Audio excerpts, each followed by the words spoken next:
చేయండి, ఒకసారి ఆలోచన చేయండి. ఈరోజు జగన్మోహన్ రెడ్డి గారు ముఖ్యమంత్రి స్థాయిలో ఉన్నవాడు ఏం మాట్లాడుతున్నారు? ఇలా బహిరంగ సభ పెట్టి వేల కొద్ది మగవాళ్ళు ఉన్నారు ఆ సభలో మాట్లాడుతున్నది సొంత చెల్లెల గురించి అని కూడా ఇంగితం లేకుండా నేను వేసుకున్న నా ఒంటి మీద ఉన్న బట్టల గురించి జగన్మోహన్ రెడ్డి గారు ప్రస్తావించారు అంటే ఎంత దిగజారుడు రాజకీయాలు చేస్తున్నారు వీళ్ళు. ఏం అవసరం ఉంది? నేను పచ్చ చీర కట్టుకున్నానట, దానికి జగన్మోహన్ రెడ్డి గారు చెప్తున్న మాట నేను మోకరిల్లానట చంద్రబాబుకి, నేను చంద్రబాబుకు మోకరిల్లి ఆయన ఇచ్చిన స్క్రిప్ట్ మక్కీ బట్టి నేను మాట్లాడుతున్నానట. ఏం మాట్లాడుతున్నారు? పచ్చ చీర కట్టుకుంటే తప్పేముంది అని అడుగుతున్నాం. పచ్చ కలర్ ఏమైనా చంద్రబాబు గారు కొనుక్కున్నారా? ఏమన్నా కొనుక్కున్నారా? ఎంత కొనుక్కున్నారన్నా? ఎంత కొనుక్కున్నారు? చంద్రబాబు గారు ఏమైనా పేటెంట్ రైటా? పచ్చ కలర్ అంటే ఏమన్నా పసుపు కలర్ వాళ్ళదా? జగన్మోహన్ రెడ్డి గారు మర్చిపోయినట్టున్నారు. సాక్షి ఛానల్లో, సాక్షి టీవీలో, సాక్షి పేపర్లో ఎల్లో కలర్ ఉంటది, పసుపు కలర్ ఉంటది, పైన గుర్తుందా అన్న? పసుపు కలర్ ఉంటది. దానికి రాజశేఖర రెడ్డి గారు ఆ రోజు చెప్పిన మాట ఏ తప్పేముంది, పసుపు అంటే మంగళకరమైన రంగు, అదేం టీడీపీ వాళ్ళ సొంతం కాదు అని ఆ రోజు రాజశేఖర రెడ్డి గారే సాక్షికి పసుపు రంగు పెట్టించారు. పసుపు అన్నది మన వంటల్లో కూడా వేసుకుంటామే, అది టీడీపీ ఎప్పుడు కొనుక్కుందన్నా? వాళ్ళ సొంతమా అది? నేను పసుపు చీర వేసుకున్నానట, దానికి ఒక ముఖ్యమంత్రి హోదాలో ఉన్నవాడు ఇన్ని రోజులు సోషల్ మీడియాలో వాళ్ళ వైసీపీ మూకల చేత అయితేనేమి, వాళ్ళ కుక్క బిస్కెట్లు పడేస్తే దానికి ఆశపడ్డే పేడ్ ఆర్టిస్టుల చేత అయితేనేమి సోషల్ మీడియాలో నన్ను దూషించారు, తిట్టారు, అవమానించారు, బెదిరించారు, నానా రకాలుగా అవమానించారు. ఇదంతా సరిపోలేదని ఈరోజు ముఖ్యమంత్రిగా ఉన్న జగన్మోహన్ రెడ్డి గారు మాట్లాడుతున్నది సొంత చెల్లెల గురించి అని కూడా ఆలోచించకుండా నా ఒంటి మీద ఉన్న బట్టల గురించి ఇంతమంది మగవాళ్ళ మధ్య మాట్లాడుతున్నారు అంటే వీళ్ళకు సభ్యత ఉందా? సంస్కారం ఉందా? ఏం జరుగుతుందన్నా మన రాష్ట్రంలో? ఒక్కసారి ఆలోచన చేయాల్సిన అవసరం లేదా?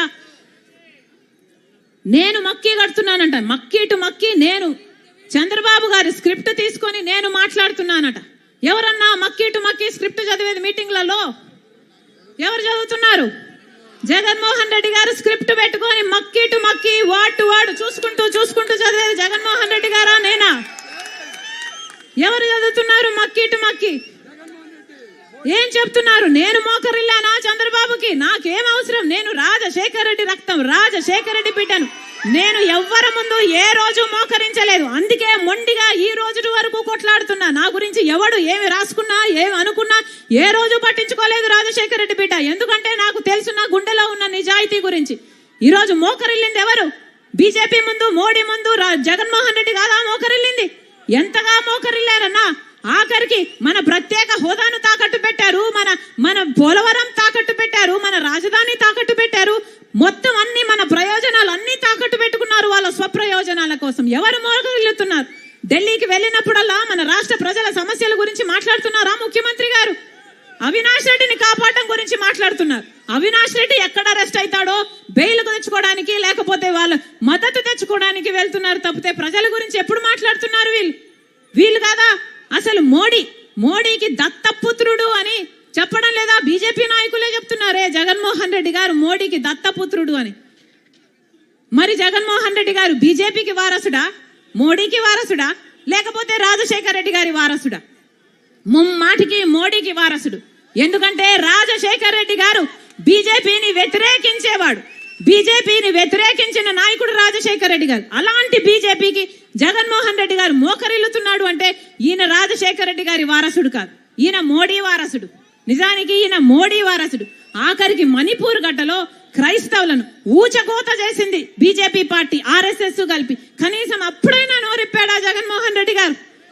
సొంత మతం, మన మతం క్రైస్తవులను చంపేస్తున్నా అప్పుడు కూడా బీజేపీకే మద్దతు ఇచ్చాడే చట్టసభలలో. మరి ఈయన బీజేపీ వారసుడు కాక రాజశేఖర రెడ్డి గారి వారసుడు ఎలా అవుతాడన్నా? ఏం చెప్పాడు? నిండు సభలో నిలబడి నాకు అధికారం ఇచ్చింది ప్రజలకు మేలు చేయాలనుకుంటున్నాను, నేను బంధువులకు మేలు చేయడానికి కాదు నాకు అధికారం ఇచ్చిందని చెప్తున్నారే. అయ్యా జగన్మోహన్ రెడ్డి గారు, ఈరోజు మీకు బంధువులు ఎవరయ్యా? మీ అనుకున్న వాళ్ళు కష్టాలలో మీతో నిలబడిన వాళ్ళు మీ బంధువులుగా ఇంకా మిగిలాలో లేరో ఒకసారి వెనక ముందు పక్క చూసుకోండి. జగన్మోహన్ రెడ్డి గారు ఈరోజు మీ బంధువులు ఎవరైతే బొత్స అనే ఆయన చట్టసభలో నిండు సభలో రాజశేఖర రెడ్డి గారిని తిట్టాడు, రాజశేఖర రెడ్డి గారిని అవమానించాడు. అదే సభలో విజయమ్మ గారు అదే సభలో ఉంటే కన్నీళ్లు కూడా పెట్టుకుంది. అలాంటి వాడు బొత్స నా తండ్రితో సమానం అని చెప్పారు మీరు. ఆయన మీకు బంధువు. చెల్లెళ్ళు ఎవరు లేరు ఇప్పుడు జగన్మోహన్ రెడ్డి గారితో. రాజశేఖర రెడ్డి గారిని తిట్టిన రోజా, విడుదల రజని, వీళ్ళు ఈయనకు అక్క చెల్లెళ్ళు. ఎవరు మీకు బంధువులు? ఎవరున్నారు మీ పక్కన? ఒకసారి చూసుకోవాలి జగన్మోహన్ రెడ్డి గారు.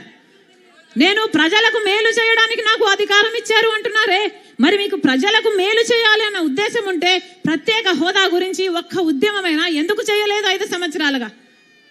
పోలవరం ప్రాజెక్టు గురించి ఎందుకు కొట్లాడలేదు 5 సంవత్సరాలుగా?